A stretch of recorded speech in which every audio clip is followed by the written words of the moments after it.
El sol del Estado de México caía a plomo, una lámina de calor que se doblaba sobre el asfalto y el concreto de la zona industrial de Tlalnepantla.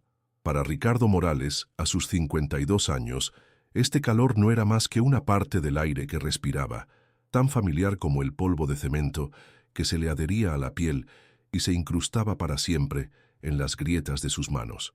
Cada mañana, el ritual era el mismo: el café amargo y rápido, el beso silencioso a su esposa, Elena, y el viaje en un microbús atestado hacia la obra en turno. Era un hombre forjado en la rutina, un maestro de obra cuya vida se medía en metros cúbicos de mezcla y en la precisión casi poética de un muro levantado a plomada. Su existencia era un ciclo incesante de construir, de transformar planos en estructuras sólidas, un trabajo honesto y agotador que le había dado todo lo poco que tenía. Su silencio era a menudo confundido con simpleza, pero en realidad era un lenguaje propio. Ricardo hablaba a través de sus manos, de la forma en que podía diagnosticar la fatiga de una viga con solo un vistazo o sentir la proporción correcta de arena y cemento en una mezcla con el puro tacto. Entre los demás albañiles, su palabra era ley, no por autoritaria, sino por certera. Era un hombre de pocas promesas, pero de hechos inquebrantables, un fantasma con botas de trabajo que se movía por los andamios con una seguridad que rayaba en la indiferencia al peligro. No confiaba en la gente, no del todo, confiaba en la física, en el ángulo recto, en la gravedad y en la resistencia de los materiales.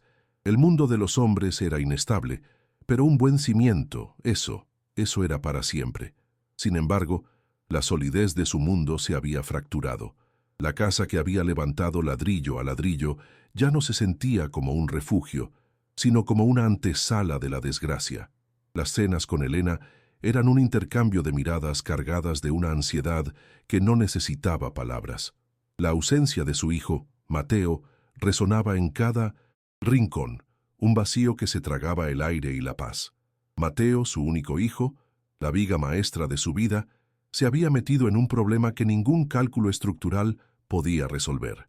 A sus 19 años, con la prisa de quien quiere comerse el mundo sin masticar, se había enredado con la gente equivocada, transportando mercancía que no debía y perdiéndola en el camino. Ahora, una deuda impagable pendía sobre su cabeza como una losa de concreto. La deuda no era con un banco ni con un prestamista de barrio, era con una sombra, una voz al otro lado del teléfono que hablaba con una calma que helaba la sangre. Le habían dado a Ricardo 2 semanas, un ultimátum que sonaba más a cuenta regresiva para una ejecución. La cantidad era una fantasía, una cifra que un hombre como él no vería ni en 3 vidas de trabajo ininterrumpido bajo el sol más inclemente. Se sentía un inútil, un hombre que había pasado 30 años construyendo refugios para otros, pero que era incapaz de levantar un muro protector alrededor de su propio hijo. La desesperación era un sabor metálico en su boca, una corrosión que le oxidaba el alma desde dentro, dejándolo hueco y tembloroso a pesar de su apariencia rocosa. Cada golpe de su mazo en la obra, cada saco de cemento que cargaba sobre su espalda, se sentía fútil. El esfuerzo físico, que antes le daba un propósito y un cansancio honesto al final del día, ahora solo servía para recordarle su impotencia. Por las noches, el sueño era un lujo que no podía permitirse. Se sentaba en la oscuridad de la sala, repasando sus opciones, una y otra vez, solo para llegar a la misma pared sin salida. Vender la casa. No cubriría ni una 10ª parte. ¿Pedir prestado? Su círculo de amigos y familiares vivía al día, igual que él. La red de seguridad que un hombre construye a lo largo de su vida, respeto, confianza, comunidad, se revelaba como una telaraña inútil ante un depredador de esta magnitud. Su mente, acostumbrada a resolver problemas tangibles, se perdía en un laberinto de miedo. Analizaba la situación como si fuera una estructura a punto de colapsar. Buscaba el punto débil, la grieta por donde pudiera meter una palanca y liberar la presión. Pero el sistema de sus enemigos parecía perfectamente diseñado, monolítico. Ellos eran los ingenieros del miedo, y él era solo un obrero atrapado en su construcción.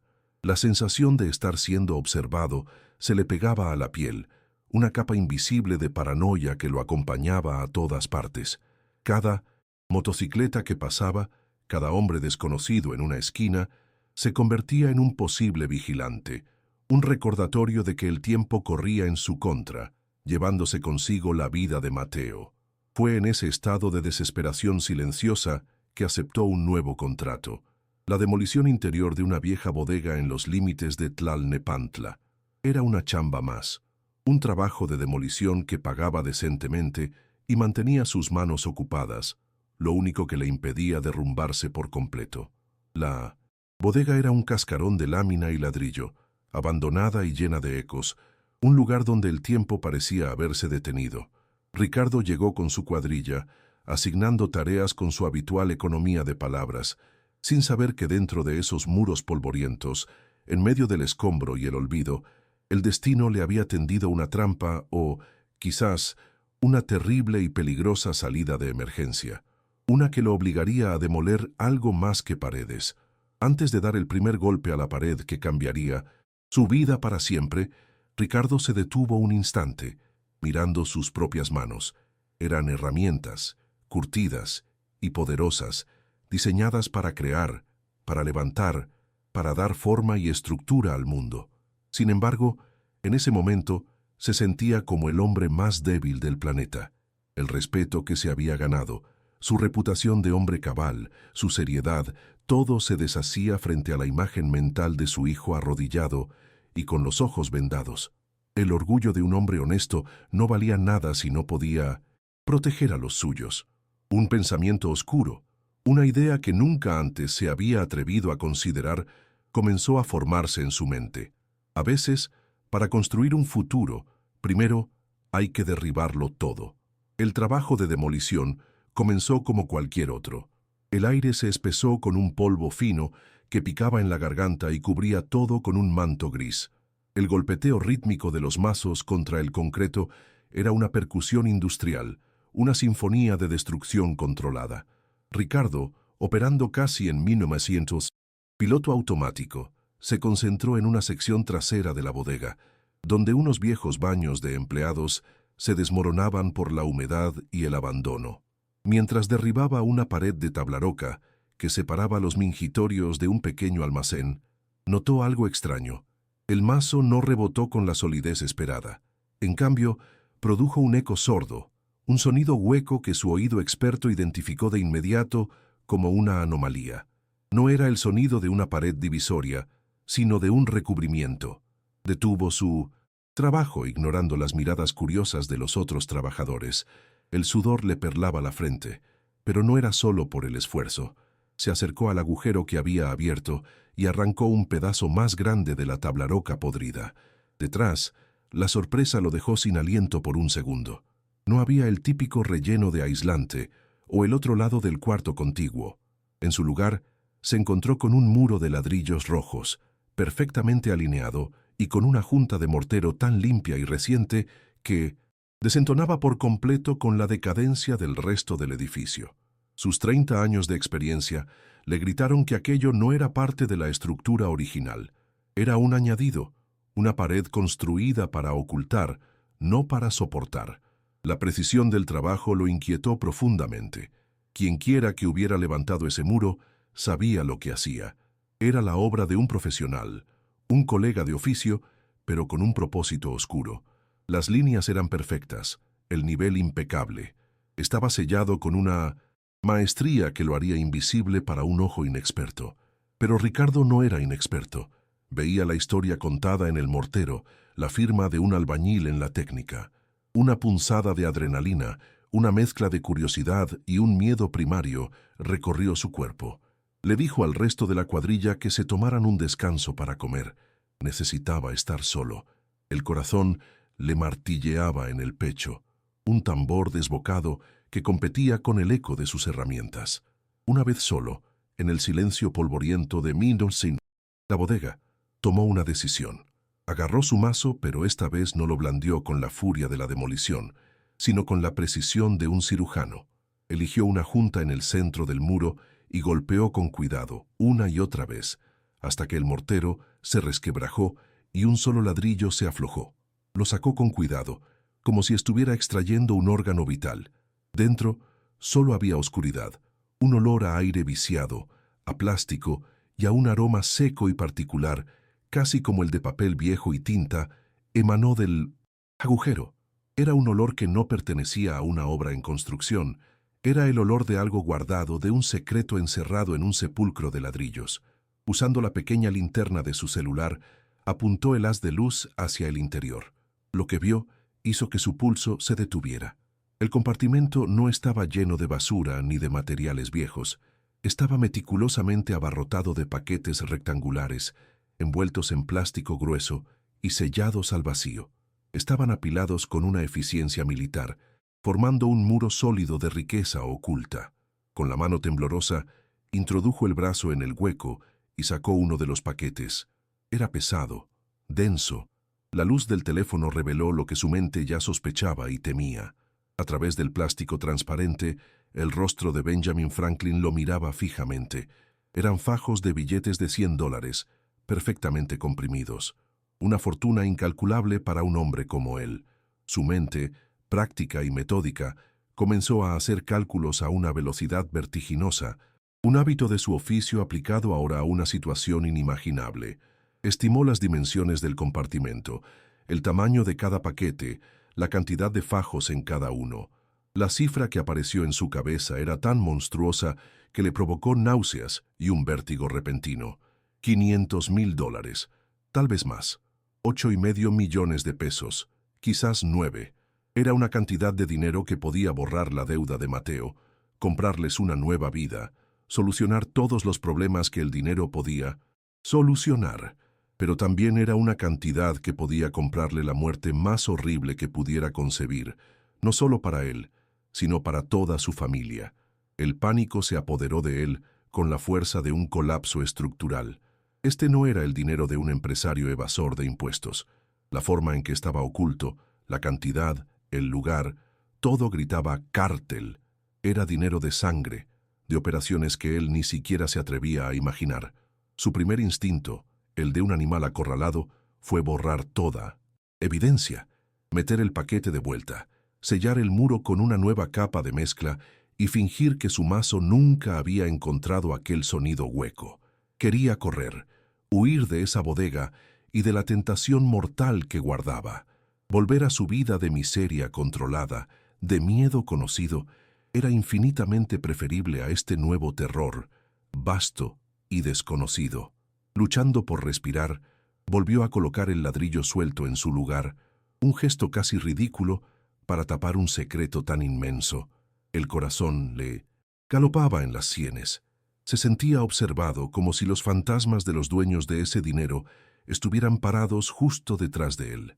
Con la boca seca caminó hacia el capataz, murmurando una excusa sobre un malestar estomacal, que no era del todo mentira. Necesitaba salir de ahí, necesitaba aire, necesitaba pensar. Mientras caminaba por las calles de Tlalnepantla, el ruido del tráfico y la gente se desvaneció en un zumbido sordo. El mundo exterior había perdido su color y su forma. En su mente, solo existía la imagen de una pared de ladrillos rojos, una pared que separaba su vida de una muerte segura y quizás de una salvación imposible. Esa noche, el hogar de Ricardo se convirtió en una cámara de tortura silenciosa. No probó el guisado que Elena le sirvió con manos temblorosas, ni pudo mirarla a los ojos. Se sentó en la penumbra de la sala, un hombre hueco, una estructura a punto de colapsar bajo una carga que nadie podía ver. El secreto del dinero era un tumor creciendo en su mente, irradiando un calor febril de pánico y una extraña y terrible esperanza. La imagen de los fajos de billetes se proyectaba en la pared de su cráneo, una fortuna obscena que se burlaba de los muebles gastados, de las grietas en el techo, de toda una vida de trabajo honrado que apenas alcanzaba para sobrevivir. El dinero era la enfermedad y la cura, una llave dorada que abría dos puertas, una hacia la libertad de su hijo y la otra directamente al infierno. Su mente, un campo de batalla. De un lado, 30 años de integridad, el orgullo simple de ser un hombre de palabra, el miedo a un Dios que todo lo ve. Del otro, el rostro de Mateo, suplicante en su memoria. ¿De qué servía un alma limpia si su hijo acababa en una zanja? La moralidad se convertía en un lujo, una abstracción filosófica frente a la realidad brutal y tangible de la amenaza. Ya no era una cuestión de bien o mal, sino una elección entre dos abismos. Podía dejar el dinero, y el abismo de la pérdida y el luto se lo tragaría para siempre. O podía tomarlo y saltar de cabeza al abismo de la persecución, arrastrando a su familia con él a una oscuridad incierta. La balanza se inclinaba, pesada y lenta, hacia la desesperación. Justo cuando pensaba que su mente se rompería, su viejo teléfono celular vibró sobre la mesa de centro, un sonido estridente en el silencio sepulcral, un número desconocido, un mensaje. Con dedos que no le respondían, lo abrió. Era un video. La calidad era pésima, granulada, filmada en un cuarto apenas iluminado por un foco desnudo. Pero el contenido era de una claridad devastadora. Mateo estaba de rodillas, con las manos atadas a la espalda y una venda sucia cubriéndole los ojos. Se le veían las mejillas húmedas de lágrimas silenciosas. Una mano anónima, adornada con un pesado anillo de oro, entró en el cuadro y le sujetó la nuca, forzándolo a levantar la cabeza hacia la cámara. No había sonido, solo la imagen cruda de su hijo, convertido en un cordero en el matadero. Debajo del video, un breve texto apareció en la pantalla, un epitafio para su vida anterior. El tiempo se acaba, maestro. El uso de su título profesional fue un golpe bajo, una burla cruel y calculada. Lo estaban despojando de su identidad, reduciendo su oficio, su orgullo, a una simple etiqueta para un hombre al que estaban a punto de destruir. La amenaza ya no era una voz lejana por teléfono, ahora tenía el rostro aterrorizado de su hijo. El plazo de 2 semanas se había evaporado, convertido en un ahora o nunca. El video era un reloj de arena, y cada grano que caía era un segundo menos en la vida de Mateo. No había más tiempo para dudar, para sopesar, para rezar por un milagro. El milagro estaba allí, esperando detrás de una pared de ladrillos. En ese instante, algo dentro de Ricardo se quebró y se reconfiguró. La imagen del muro de ladrillos repleto de dinero se superpuso violentamente con la cara aterrorizada de Mateo. 2 muros. Uno contenía la causa de su desgracia y su única posible salvación. El otro, el rostro del hijo por el que había levantado cada pared de su vida. El conflicto interno cesó. El miedo a los criminales, el temor a Dios, la vergüenza del robo, todo se disolvió ante la única certeza que le quedaba, el amor primitivo y feroz de un padre por su hijo. No había elección que tomar. La elección ya lo había tomado a él. La decisión brotó de sus entrañas, fría, dura y afilada como una varilla de acero. El temblor de sus manos desapareció, reemplazado por una calma gélida. La desesperación que lo había paralizado se transformó en un combustible oscuro que encendió cada fibra de su ser. Ya no era una víctima. Era un hombre con un plan, un constructor a punto de ejecutar su proyecto más peligroso y personal. Se levantó y por primera vez en semanas sus ojos no reflejaban miedo, sino una determinación implacable. Elena lo miró desde la cocina, percibiendo el cambio, una quietud en él que era más alarmante que su anterior angustia. Él solo le devolvió una mirada que lo decía todo. Haría lo que fuera necesario. La noche se hizo más profunda, pero para Ricardo el amanecer ya había llegado. Antes de que los primeros rayos de sol tiñeran de gris el cielo, Ricardo ya estaba en pie. Se movió por la casa con el sigilo de un ladrón, reuniendo sus herramientas, su mazo, su cincel, su llana, pero también buscó otros objetos en el pequeño patio trasero. 3 cubetas de plástico vacías, que aún conservaban el olor penetrante del impermeabilizante. Su plan se iba formando en su mente, no con la complejidad de un arquitecto, sino con la lógica pragmática de un albañil. El dinero no podía transportarse en mochilas o cajas. Tenía que desaparecer a plena vista, camuflado en el mundo que él conocía, oculto en los recipientes más mundanos e ignorados de una obra en construcción. Llegó a la bodega cuando la ciudad aún dormía, envuelta en la neblina fría de la madrugada. El silencio dentro del enorme cascarón era total. roto solo por el sonido de sus propias botas sobre el concreto polvoriento. Trabajó con una velocidad y una precisión asombrosas. Reabrió el compartimento secreto y, sin permitirse un segundo para maravillarse o dudar, comenzó a transferir los paquetes de dinero a las cubetas como si estuviera manejando ladrillos. Una vez llenas, las cubrió con una fina capa de escombro para completar el engaño. Luego, con la maestría que lo definía, selló el muro, mezcló el mortero, aplicó la junta, la alisó hasta que la cicatriz de su intervención fue absolutamente indetectable. Al terminar, retrocedió y observó su obra. Había cometido el robo perfecto. Había comprado el tiempo de su hijo y acababa de firmar su propia sentencia de muerte. El acto primero de su nueva vida había terminado. La primera fase del plan de Ricardo se ejecutó con la precisión fría de una demolición programada. No fue él quien entregó el dinero. Sabía que mostrar su cara sería un suicidio. Utilizó a un viejo contacto, un pollero de poca monta que le debía, un favor de años atrás. Un hombre cuya cara era tan olvidable como su lealtad era comprable. Una maleta de lona, cargada con una fracción del dinero robado, fue dejada en un contenedor de basura detrás de una estación de autobuses en Indios Verdes. Horas más tarde, un coche sin placas arrojó a Mateo en una callejuela de su propio barrio. Estaba golpeado, deshidratado y con la mirada vacía de quien ha visto el abismo, pero estaba vivo.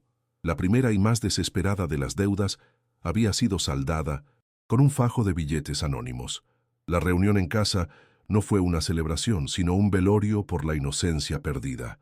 Mateo se derrumbó en los brazos de su madre, un joven que se había ido buscando ser hombre y había regresado como un fantasma asustado. Ricardo lo observó desde el umbral de la puerta, una mezcla de alivio y amargo pesar oprimiéndole el pecho. No hubo preguntas sobre el origen del dinero. La respuesta flotaba en el aire, pesada y tóxica.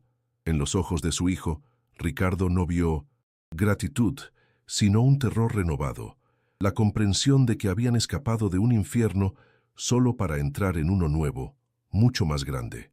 La motivación de Ricardo se solidificó. Había salvado a su hijo del lazo. Ahora tenía que protegerlo de la jauría que vendría a cazar al ladrón. Mientras tanto, a kilómetros de distancia, en la bodega silenciosa de Tlalnepantla, la otra cara de la moneda revelaba su diseño mortal. Un equipo de hombres llegó en una camioneta Suburban negra. No eran los matones estereotipados. Se movían con la eficiencia de un equipo de logística, vestidos con ropa de trabajo para no llamar la atención. Su líder, un hombre con una cicatriz en la ceja, fue directamente al baño del fondo, sin dudar. No necesitó un mazo, un pequeño golpeteo en la pared, un vistazo a la junta de mortero con una linterna de luz negra, y supo que el santuario había sido profanado. La mezcla de mortero de Ricardo era perfecta para el ojo humano, pero no para quien sabía exactamente qué buscar. El sello químico invisible que habían aplicado a la junta original había desaparecido. La llamada se hizo desde un teléfono encriptado. En un piso de oficinas minimalista en Santa Fe, un hombre conocido solo como el ingeniero contestó. No estaba rodeado de guardaespaldas ni de lujos ostentosos, sino de planos arquitectónicos, mapas topográficos y pantallas que mostraban rutas de transporte. La noticia de la violación de su sistema no le provocó un arrebato de ira, sino una quietud peligrosa. Para él, la pérdida del dinero era secundaria, era un problema de contabilidad que se podía resolver. La verdadera ofensa, la intolerable, era la falla estructural en su operación. Alguien había encontrado una grieta en su edificio, un simple albañil, y eso era un insulto a su intelecto, a su reputación de infalibilidad. La cacería que estaba a punto de desatar no era por dinero, era por principios. Sus órdenes fueron tan precisas como un plano de construcción. Cierren todas las salidas de la zona. Quiero la lista completa de la cuadrilla de demolición, sus familias, sus amigos, hasta el perro que tienen. Revisen cada cámara de seguridad en un radio de 5 kilómetros. Quiero saber quién compró un chicle en esa zona en las últimas 48 horas. Movilícense. Esto no es una cacería, es una auditoría. Y vamos a encontrar el error en la cuenta. Su voz era monótona, desprovista de emoción, lo que la hacía aún más aterradora. Para el ingeniero, la violencia no era un acto de pasión, sino una herramienta de cálculo, y estaba a punto de aplicarla con la precisión de un láser. La organización de los ferreños se activó como un mecanismo de relojería suiza, letal y metódico. Ricardo, ajeno a la tormenta que se gestaba, sabía que el pago de la deuda había sido como encender una bengala en la oscuridad. El tiempo que había comprado era limitado. Comenzó la segunda, y más crucial, fase de su plan: hacer que una fortuna se desvaneciera.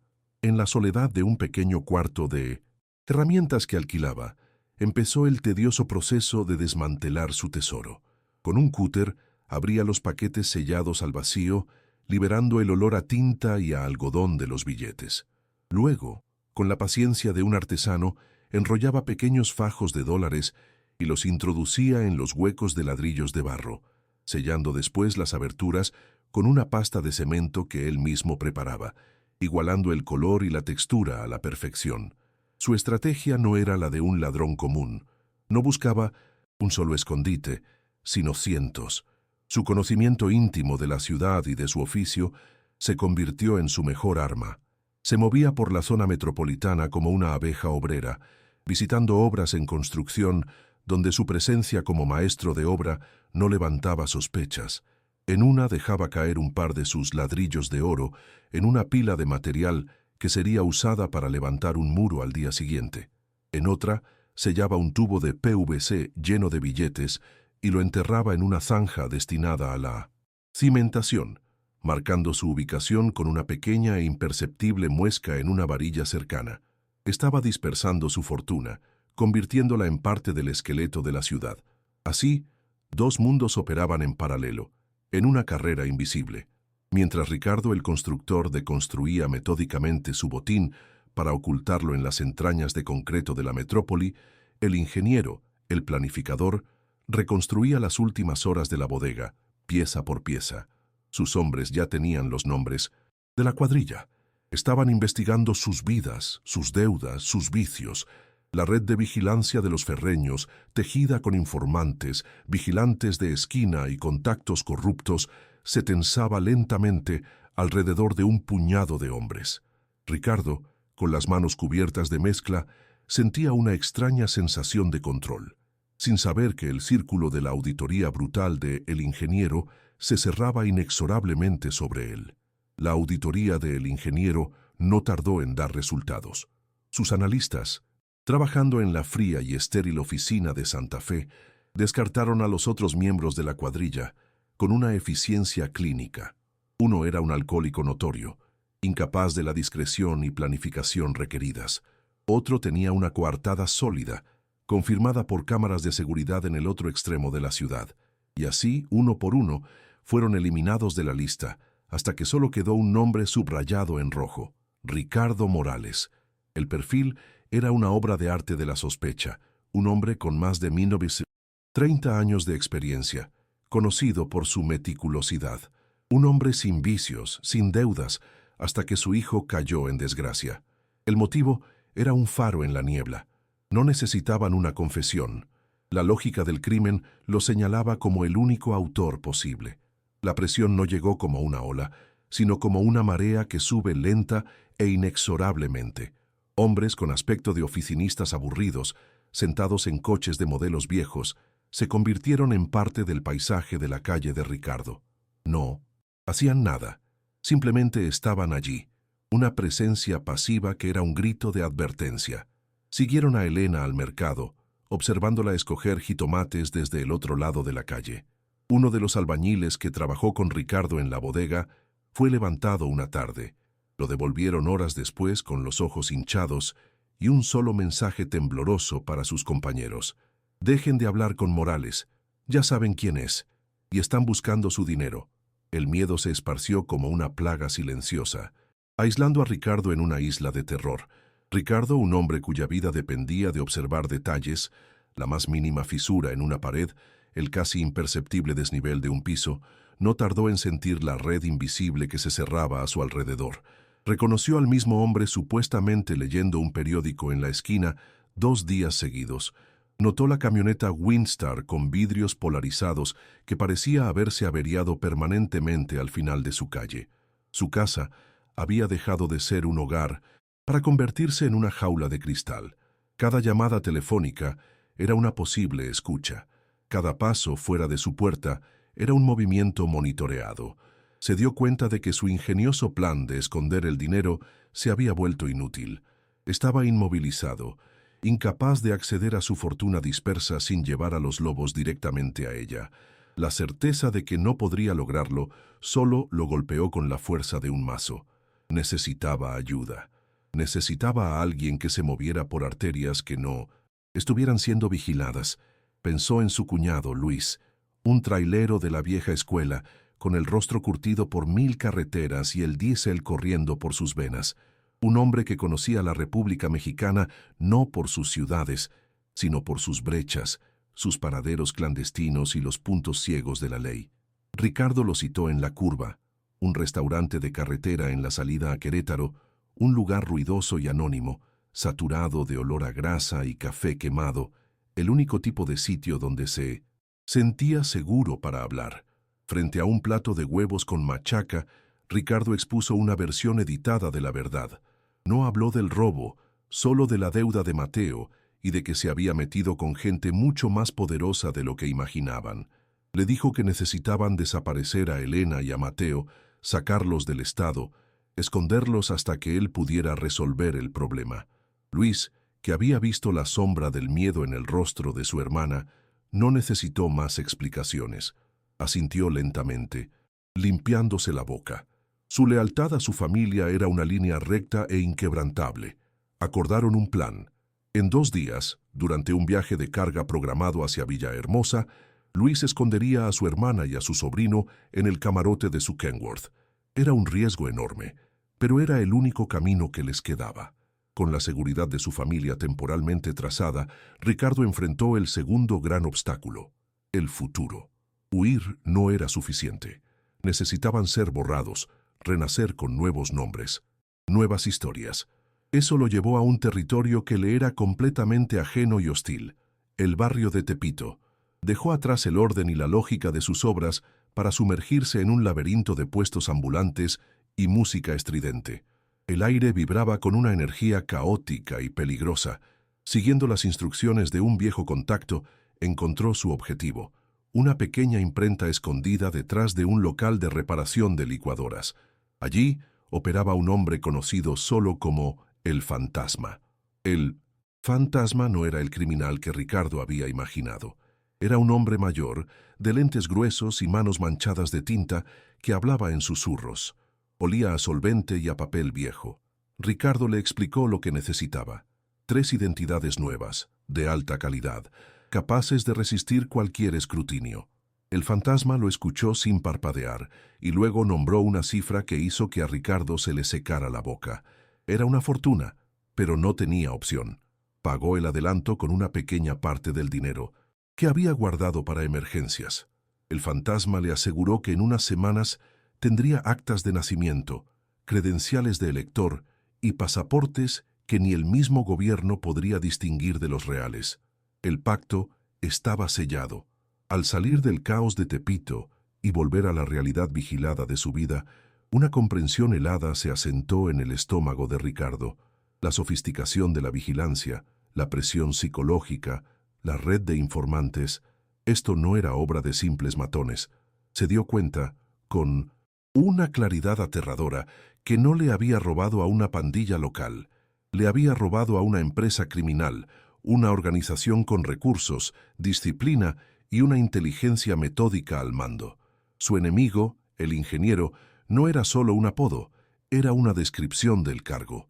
Ricardo, el maestro de obra, se enfrentaba a un arquitecto del crimen. Su astuto plan de albañil ahora le parecía el juego de un niño frente a un gran maestro. Estaba completamente superado. El laberinto de Ricardo apenas comenzaba a tomar forma. Un hombre común, acorralado por un poder inimaginable, se veía forzado a usar las herramientas de su antigua vida para navegar un mundo mortalmente nuevo. Su ingenio de constructor era lo único que lo mantenía un paso por delante de sus cazadores, pero los muros, lenta e inexorablemente, comenzaban a cerrarse. Antes de que veamos cómo la última ruta de escape se convierte en una trampa de concreto, te invitamos a que formes parte de nuestra comunidad de cronistas del crimen. Si esta historia te tiene al borde del asiento, suscríbete ahora a Canal 2 y activa la campanita de notificaciones para no perderte ningún detalle. Y cuéntanos en los comentarios, ¿desde qué ciudad estás siendo testigo de la desesperada fuga del maestro Morales? Tu apoyo es el cimiento que nos permite seguir construyendo estas historias. Ahora, volvemos a la oscuridad. La noche de la fuga fue un ejercicio de agonía pura para Ricardo. Se quedó en su casa, el cebo en la trampa, mientras su familia se ponía en manos de Luis. Cada sombra que se movía en la calle, cada crujido de la vieja casa, era un sicario a punto de derribar su puerta. Tenía el teléfono en la mano, la palma sudorosa, esperando la llamada de Luis, una simple señal de que habían librado el perímetro de la ciudad y estaban en carretera abierta, rumbo a la salvación. Las horas se arrastraban con una lentitud de pesadilla. Rezaba, no a Dios, sino a la suerte, al asfalto, a la pericia de su cuñado al volante, pidiendo solo unos pocos kilómetros de ventaja. Era un hombre construyendo un castillo de esperanza en el aire, sin saber que los cimientos ya habían sido demolidos. A bordo del Kenworth, el aire era espeso y casi irrespirable, una mezcla de diésel, miedo y el aroma del café que Luis bebía para mantenerse alerta. Elena y Mateo estaban acurrucados en el estrecho camarote, sintiendo cada vibración del motor como un latido del corazón del monstruo que los transportaba. A través de una pequeña rendija en la cortina, veían pasar las luces de la ciudad, un mundo al que ya no pertenecían. Luis manejaba con una calma profesional, saludando a los policías en un retén con la familiaridad de un hombre que ha pasado su vida en esas carreteras. Lograron pasar el último filtro de la policía estatal en la autopista. Por un breve y glorioso instante se permitieron respirar. Creían estar fuera, creían haberlo logrado. La libertad parecía oler a aire fresco de carretera, pero la red de El Ingeniero no estaba hecha de retenes policiales. Era una telaraña tecnológica y humana mucho más sofisticada.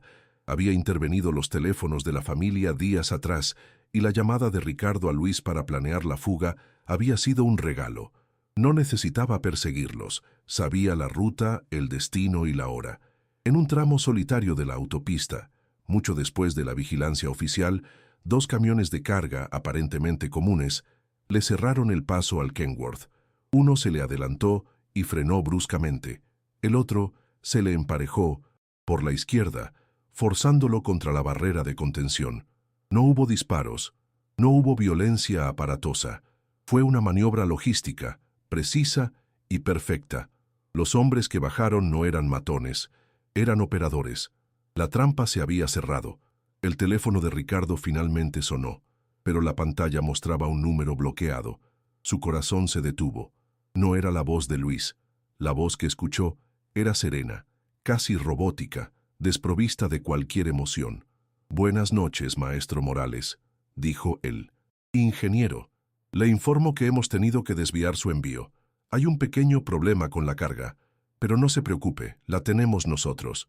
Su esposa, su hijo, su cuñado, todos están bien, por ahora». Ricardo no pudo responder. El aire se le había escapado de los pulmones. El silencio del ingeniero era más aterrador que cualquier grito. La calma de un depredador que sabe que su presa ya no tiene a dónde correr, que ya es suya. La confirmación de la pesadilla llegó 3 horas después, de la forma más brutal imaginable. Siguiendo las instrucciones del ingeniero, Ricardo fue a un parque desolado.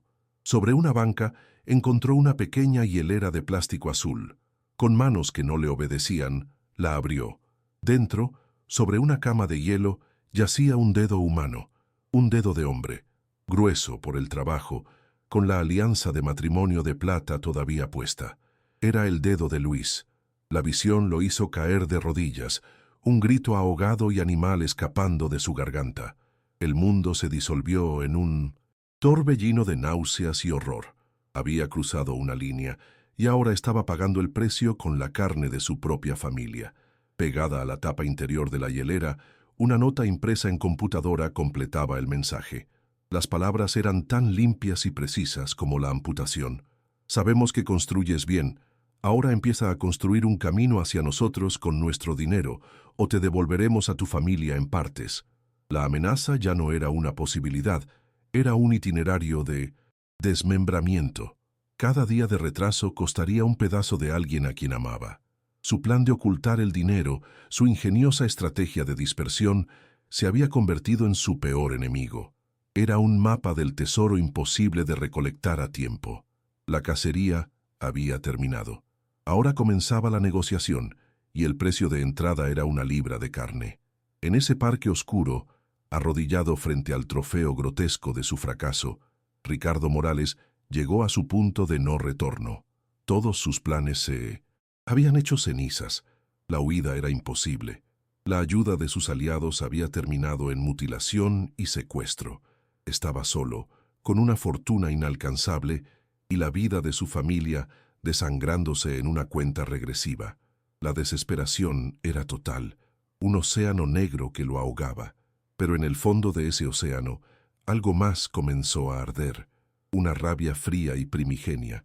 Si no podía superarlos en inteligencia, si no podía huir de ellos, entonces solo le quedaba una opción: usar su conocimiento no para escapar, sino para luchar.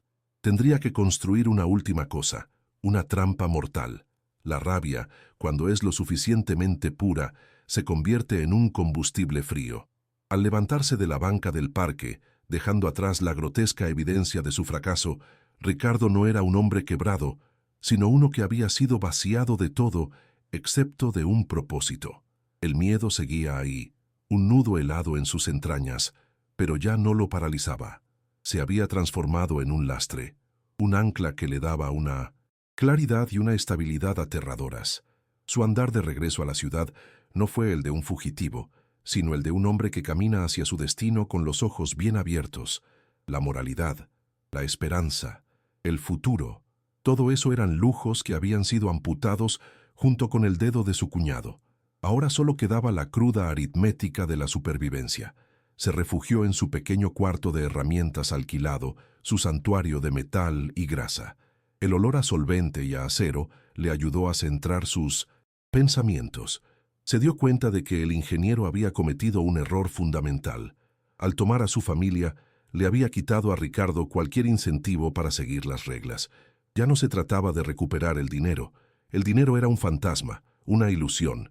La única mercancía de valor real ahora eran las vidas de Elena, Mateo y Luis. Y si la única forma de comprarlas era pagando con las vidas de sus enemigos, que así fuera. Sobre una tabla de triple A, con el carboncillo de un lápiz de carpintero, empezó a dibujar. No eran los planos de una casa, sino el esquema de una tumba. Su mente se convirtió en un archivo de obras y proyectos, un catálogo de estructuras vulnerables en toda la zona metropolitana. Descartó edificios terminados, demasiado sólidos. Descartó obras en zonas concurridas, demasiado impredecibles. Necesitaba un lugar que fuera a la vez complejo y desolado, un esqueleto que él pudiera animar y volver en contra de sus creadores. Y entonces la imagen vino a su mente, clara como un plano recién impreso. El distribuidor vial a medio construir en la salida a Pachuca. Un monstruo de concreto y acero, detenido por disputas sindicales. Un laberinto de pilares, rampas que se lanzaban al vacío y un entramado de varillas expuestas que parecían las costillas de una bestia prehistórica. Un lugar que él conocía. Su lugar. Allí, el entorno mismo sería su arma. No necesitaría un ejército, porque los pilares de concreto serían sus soldados. Los andamios inestables serían sus trampas. La acústica del lugar, que convertía cada ruido en un eco confuso, sería su camuflaje. El ingeniero era un hombre de planos y logística, pero Ricardo era un hombre de materiales y tensiones. El ingeniero veía un mapa desde arriba. Ricardo sentía la estructura desde adentro. Conocía sus puntos de quiebre, el lugar exacto donde un solo golpe podría provocar un colapso en cadena. En ese campo de batalla, la ventaja no la darían las armas de fuego, sino el conocimiento íntimo de la física del estrés y la fatiga del metal. Su plan comenzó a tomar una forma brutalmente simple. No sería un enfrentamiento directo, sino una sinfonía de sabotaje. Con una parte del dinero de emergencia que aún conservaba, compró herramientas en diferentes ferreterías de la ciudad para no levantar sospechas. Un soplete de acetileno, cadenas de grado industrial, gatos hidráulicos capaces de levantar toneladas. Eran las herramientas de un constructor, pero en sus manos se convertían en instrumentos de deconstrucción violenta. Iba a desmantelar ese puente con los hombres del ingeniero dentro. No sería un albañil construyendo una escapatoria, sino un demoledor preparando el terreno para una implosión controlada. El siguiente paso era el más peligroso. Tenía que morder el anzuelo y al mismo tiempo tender el suyo. Compró un celular prepagado en un puesto callejero y marcó el número que el ingeniero había usado. Su voz, al hablar, era la de un hombre derrotado. Dijo que reunir todo el dinero era imposible, que estaba disperso y le llevaría semanas, pero que podía entregar una primera parte considerable, casi la mitad, en 48 horas. Propuso el puente en construcción como punto de encuentro. Argumentó que era un lugar neutral y abierto, donde ambos podrían sentirse seguros. Estaba vendiendo su sumisión, jugando con la arrogancia de un hombre que se creía infinitamente superior. Desde su impecable oficina, el ingeniero escuchó la propuesta y una sonrisa casi imperceptible se dibujó en su rostro, tal como lo había calculado. La presión había funcionado. El albañil se había quebrado. Aceptó el lugar sin dudarlo. Para él, un espacio abierto y complejo como ese era ideal. Podía posicionar francotiradores en las vigas más altas, crear un perímetro de seguridad, canalizar a Morales hacia una zona de muerte perfectamente controlada. Veía la estructura como un tablero de ajedrez tridimensional, donde él era el único jugador que movía las piezas. Subestimó a Ricardo de la peor manera posible. No lo vio como un oponente, sino como un simple peón a ser sacrificado. Durante las siguientes 48 horas, Ricardo se convirtió en un fantasma que habitaba el esqueleto del puente. Bajo el manto de la noche, se movía por la estructura con una agilidad que desmentía su edad. No estaba colocando trampas evidentes, sino preparando el escenario. Con el soplete, debilitó los pernos de una sección masiva de andamios. Posicionó gatos hidráulicos en puntos de apoyo críticos de una rampa. Enrolló cadenas alrededor de pilas de varillas de acero, conectándolas a un contrapeso precariamente equilibrado. No estaba armando una fortaleza, sino afinando un instrumento de caos. Cada corte, cada ajuste, era una nota en la obertura de la masacre que estaba por venir. El albañil se había ido. En su lugar, había un arquitecto de la venganza, esperando pacientemente la hora de la inauguración. La noche sobre el esqueleto del distribuidor vial era de una quietud casi sagrada. El viento, frío y cortante, soplaba a través de las varillas de acero expuestas, produciendo un silbido bajo y melancólico, como si la propia estructura lamentara su estado de abandono. Las enormes columnas de concreto se alzaban hacia el cielo nublado como los pilares de un templo en ruinas, proyectando sombras que se retorcían y danzaban con el lejano parpadeo de las luces de la ciudad. En este mundo de ángulos duros y vacíos vertiginosos, Ricardo Morales esperaba. No se escondía, como una presa, sino que acechaba como un depredador en su hábitat natural. El polvo de concreto en el aire era su aire, el frío del acero era el de su propia sangre. Estaba en casa. El silencio fue roto por el sonido de neumáticos sobre la terracería. Un convoy de 3 camionetas Suburban negras avanzó sin prisa, sus faros cortando la oscuridad antes de apagarse al unísono, sumiendo de nuevo el lugar en la penumbra. Las puertas se abrieron con una eficiencia silenciosa, y de ellas descendieron hombres. No eran los pandilleros de barrio que amenazaban a su hijo. Estos eran profesionales. Vestían ropa táctica oscura, portaban rifles de asalto con una familiaridad escalofriante y se comunicaban con señas manuales, dispersándose para asegurar el perímetro con una disciplina militar. Del vehículo central emergió el ingeniero. Impecable, tranquilo, observó la mole de concreto con la mirada calculadora de un general examinando el campo de batalla.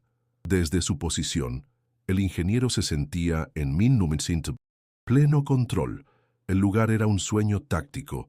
Envió a 2 de sus mejores hombres, equipados con rifles de francotirador, a escalar una de las torres de andamios más altas para tener una vista dominante del área. Dio la orden a un equipo de asalto para que barriera los niveles inferiores, mientras otro se quedaba con él, asegurando el punto de encuentro. Todo se desarrollaba según sus meticulosos planes. Levantó un megáfono y su voz, extrañamente amplificada y distorsionada por los ecos, retumbó entre los pilares. Morales, se acabó el juego. Trae lo que es mío. Sé un buen constructor y no derrumbes lo poco que le queda a tu familia. La amenaza era clara, la arrogancia, infinita. Oculto en las entrañas de una viga hueca, Ricardo observó todo sin que su pulso se alterara. Vio a los francotiradores ascender por el andamio, justo la sección cuya integridad había comprometido horas antes. Vio a los equipos de asalto adentrarse en los pasillos de concreto que él había convertido en callejones sin salida.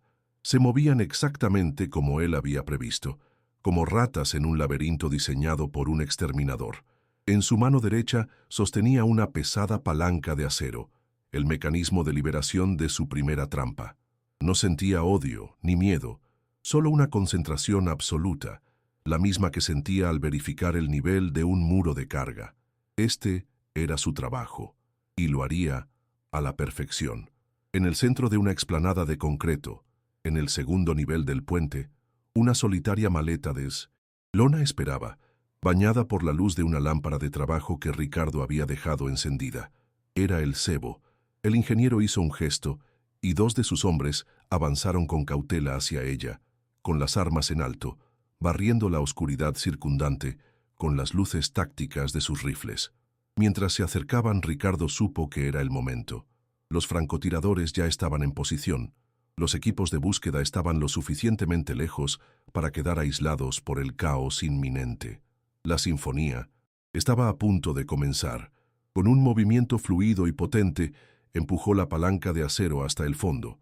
Al otro lado de la estructura, a más de 100 metros de distancia, la palanca accionó un cable de tensión que arrancó un perno de seguridad de la base del andamio. Por un segundo, nada ocurrió. El único sonido fue el del metal del perno al caer y rebotar contra el concreto. Luego, un gemido agudo y prolongado, el sonido del acero estructural rindiéndose ante la física. La torre de andamios, de casi 15 metros de altura, se inclinó lentamente al principio, como un gigante borracho, y después se desplomó con una velocidad catastrófica.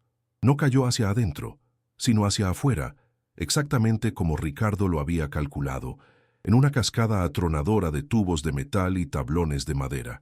El colapso fue un evento de una violencia inaudita.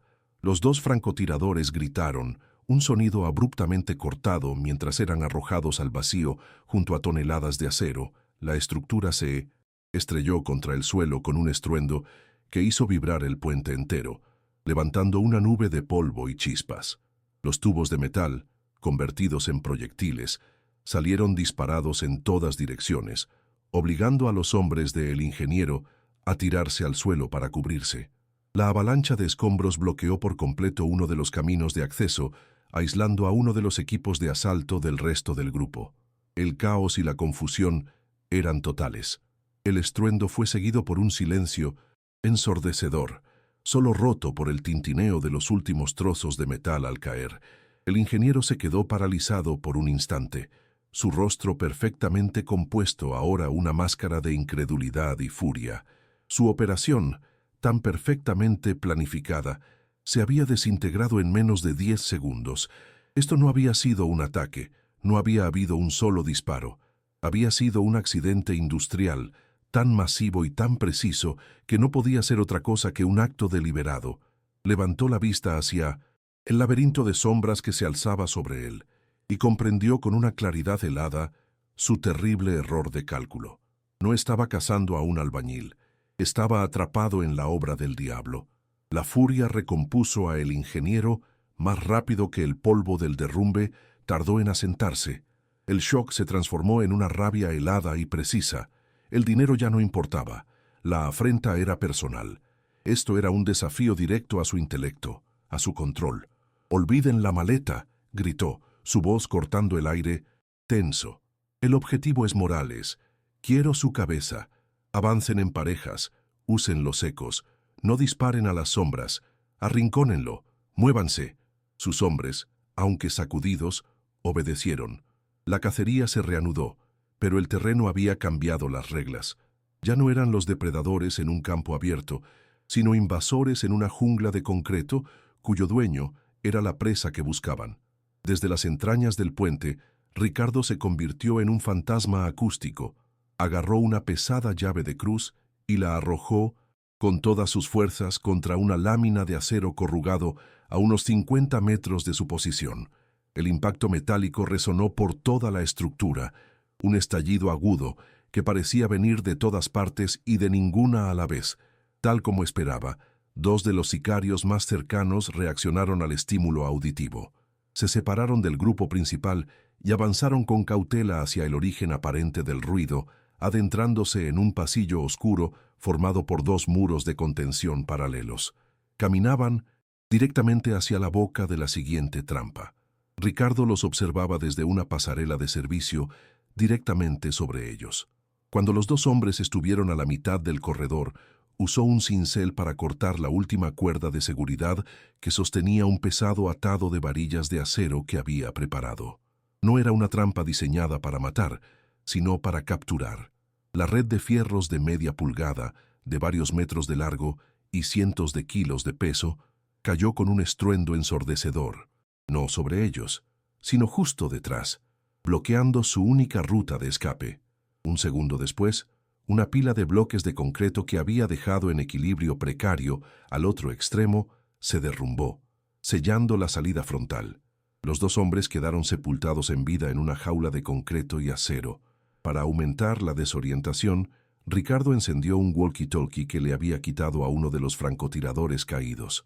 No dijo una palabra, simplemente lo sintonizó entre frecuencias, inundando los comunicadores de sus enemigos con una explosión de estática ensordecedora, interrumpida por fragmentos de conversaciones ajenas y ruidos extraños que él mismo producía al golpear metal contra metal cerca del micrófono. Los sicarios que quedaban en pie se llevaron las manos a los oídos, sus comunicaciones tácticas ahora inútiles, su coordinación rota. El miedo, ese ácido que disuelve la disciplina, comenzó a hacer efecto. Cada sombra se movía. Cada eco era un enemigo a sus espaldas. Estaban siendo desmantelados psicológicamente. El ingeniero vio cómo su equipo, su precisa maquinaria de violencia, se descomponía en una turba de hombres asustados. Estaba perdiendo. La rabia pura nubló su juicio. Agarró el megáfono de nuevo, su voz ahora despojada de su calma, un aullido de frustración. Morales, te doy una última oportunidad. Sal ahora, o juro que llamo a mis hombres y ejecutan a tu mujer y a tu hijo por el teléfono. Los oirás morir, pedazo de mierda. Era una apuesta, desesperada, un intento de arrastrar la pelea de vuelta al terreno emocional que él creía poder dominar, para forzar al constructor a salir de su fortaleza de concreto. La respuesta de Ricardo no fue una rendición, sino una invitación. De las sombras de un nivel superior, un punto rojo y siseante voló por el aire, una bengala de señalización. Aterrizó en medio de la rampa principal, bañando una sección del puente con una luz roja y fantasmal. La luz no reveló a Ricardo, sino que iluminó un camino claro, una serie de escaleras de mano y pasarelas improvisadas que ascendían en espiral hacia la cima de la estructura, la sección más alta e inacabada del distribuidor vial. No era una ruta de escape, era un escenario, un desafío, un duelo a muerte en el punto más alto de la ciudad. El ingeniero miró la bengala y luego el camino iluminado que llevaba hacia el cielo oscuro. La arrogancia, herida pero no muerta, resurgió con fuerza. El albañil estaba huyendo hacia arriba, hacia un callejón sin salida en el cielo. Lo interpretó como el acto final de un animal acorralado. Ustedes, quédense aquí y encuentren a los otros, ordenó a los pocos hombres que le quedaban. Él es mío. Acompañado únicamente por sus 2 escoltas personales, los hombres más letales de su círculo, el ingeniero comenzó el ascenso. Estaba convencido de que iba a reclamar su trofeo, a aplastar personalmente al insecto que había osado desafiar su diseño. No se dio cuenta de que estaba subiendo voluntariamente al altar del sacrificio. El ascenso fue tenso y peligroso, una escalada por un esqueleto de metal y concreto. La luz roja de la bengala parpadeaba debajo de ellos, creando sombras danzantes y alargadas. El viento era más fuerte en las alturas, un aullido constante que prometía una caída mortal. El ingeniero y sus hombres se movían con rapidez, sus armas listas. Abajo, el caos que Ricardo había orquestado mantenía al resto de sus fuerzas ocupadas y desorientadas. La confrontación se había reducido a su forma más pura, el arquitecto del crimen contra el maestro de obra, en la cima del mundo que ambos, a su manera, habían ayudado a construir. El acto final estaba por comenzar. En la cima del mundo, en una plataforma barrida por el viento, la confrontación final tuvo lugar. El ingeniero y sus dos guardaespaldas llegaron a la explanada superior y encontraron el espacio vacío. El silencio era total. «¿Se te acabó el camino, albañil?», gritó el ingeniero al viento con una sonrisa triunfante. Fue entonces cuando Ricardo emergió de detrás de una colosal viga de concreto. No sostenía un arma de fuego, sino el pesado mazo de mango largo que era casi una extensión de sus propios brazos. Estaba de pie, tranquilo, junto a un enorme gato hidráulico que soportaba precariamente uno de los extremos de la viga, la cual descansaba sobre soportes temporales de acero. La escena era surrealista, un obrero esperando para recibir al rey del crimen. El ingeniero se rió, un sonido seco y sin humor. «¿Vas a pelear contra balas con un martillo? Tu estupidez es casi poética». Ordenó a sus hombres que le dispararan, pero antes de que pudieran levantar sus armas, la voz de Ricardo retumbó, firme y clara. «Disparen y morimos todos», señaló con la cabeza el gato hidráulico. «Toda esta sección está en equilibrio. Si me dan, mi mano suelta la válvula de presión y nos vamos todos de viaje al suelo». Su jefe de papel no calculó esto, ¿verdad? Por primera vez, el ingeniero dudó.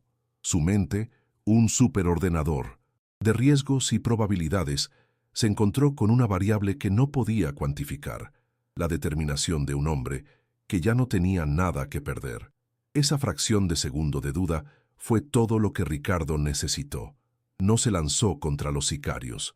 En un movimiento de una potencia explosiva, giró sobre sus talones y blandió el mazo, no contra los hombres, sino contra los soportes de acero que sostenían la viga.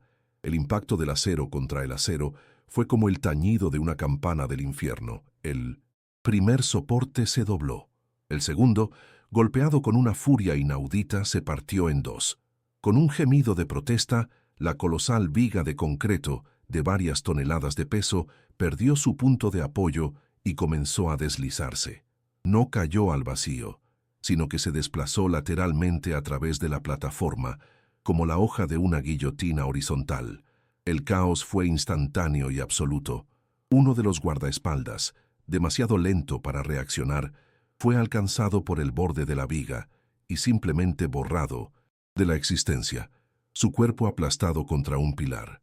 El otro, en un acto de pánico, saltó hacia atrás para esquivarla y cayó gritando al abismo oscuro. La viga finalmente se detuvo, encajada en diagonal a través de la plataforma, y debajo de ella, con la pierna atrapada y destrozada por el peso inimaginable del concreto, estaba el ingeniero. Gritaba, no de dolor, sino de una rabia impotente. El arquitecto había sido derrotado y sepultado por los mismos materiales que usaba para construir su imperio. Mientras el ingeniero maldecía, Ricardo sacó su teléfono desechable. La llamada ya la había hecho minutos antes, un aviso anónimo a la policía sobre un enfrentamiento entre cárteles en el nuevo distribuidor vial. A lo lejos, en la base del puente, las primeras luces azules y rojas comenzaron a parpadear, sus sirenas acercándose rápidamente. Ricardo miró por última vez al hombre que le había quitado todo. No había satisfacción en su rostro, solo un vacío inmenso. Dejó caer el mazo. Agarró una pequeña mochila que había escondido, su salvoconducto, con lo justo para empezar de nuevo, y se desvaneció entre las sombras de la estructura, descendiendo por el lado opuesto, justo cuando el primer patrullero llegaba a la escena. La captura del ingeniero, herido y atrapado en una jaula de su propia arrogancia, fue la noticia principal durante semanas. Su caída decapitó a los ferreños, desatando una guerra interna tan sangrienta que el recuerdo de un albañil ladrón se evaporó como la sangre sobre el asfalto caliente. Mientras tanto, gracias a los documentos perfectos de El Fantasma, una familia sin nombre cruzó el país y se disolvió en el anonimato. Ricardo Morales murió en ese puente. El precio de la supervivencia fue su nombre, su historia, su oficio y la tierra que lo vio nacer. Se convirtió en un exiliado perpetuo, un fantasma en su propia nación. Luis sobrevivió. La experiencia lo dejó marcado para siempre, pero con la generosa parte del dinero que Ricardo le hizo llegar, él y su familia también desaparecieron, buscando un nuevo comienzo en un lugar donde las carreteras no tuvieran memoria. Elena y Mateo se reunieron con Ricardo en un punto anónimo del mapa. El reencuentro fue callado, pesado con el conocimiento de que su nueva vida estaba cimentada sobre el crimen y la muerte. Eran una familia, sí, pero una familia diferente, unida no solo por la sangre, sino por el secreto y la cicatriz compartida de su terrible viaje a través de la oscuridad. Años después, el sol de la mañana ilumina una pequeña y próspera ferretería en un pueblo de la costa de Yucatán. Un hombre de pelo cano y rostro surcado por arrugas que no todas son de la edad, atiende a sus clientes con una paciencia infinita. Su nombre es Jorge. Es un hombre respetado, de pocas palabras pero de consejos sabios, sobre todo si se trata de problemas de humedades o cimientos. Su esposa, una mujer cuyos ojos todavía guardan una sombra de tristeza, pero que ahora sonríe con frecuencia, le lleva un café a media mañana. Han encontrado la paz, o algo que se le parece mucho. Un hombre joven, fuerte y de mirada seria, termina de descargar bultos de cemento de una camioneta. Es Mateo. La arrogancia juvenil que casi le cuesta la vida ha sido reemplazada por la callada dignidad del trabajo duro. Aprendió la lección que su padre intentó enseñarle toda la vida, pero la aprendió de la manera más dura, a través del terror y la pérdida. Ahora trabaja hombro con su padre, construyendo una vida honesta, un día a la vez, un ladrillo a la vez, sabiendo el precio que se pagó por esa segunda oportunidad. Jorge, el hombre que antes fue Ricardo, a veces se queda mirando el mar y su mente viaja a un mundo de concreto y acero. Su motivación, la salvación de su hijo, se cumplió. Lo logró.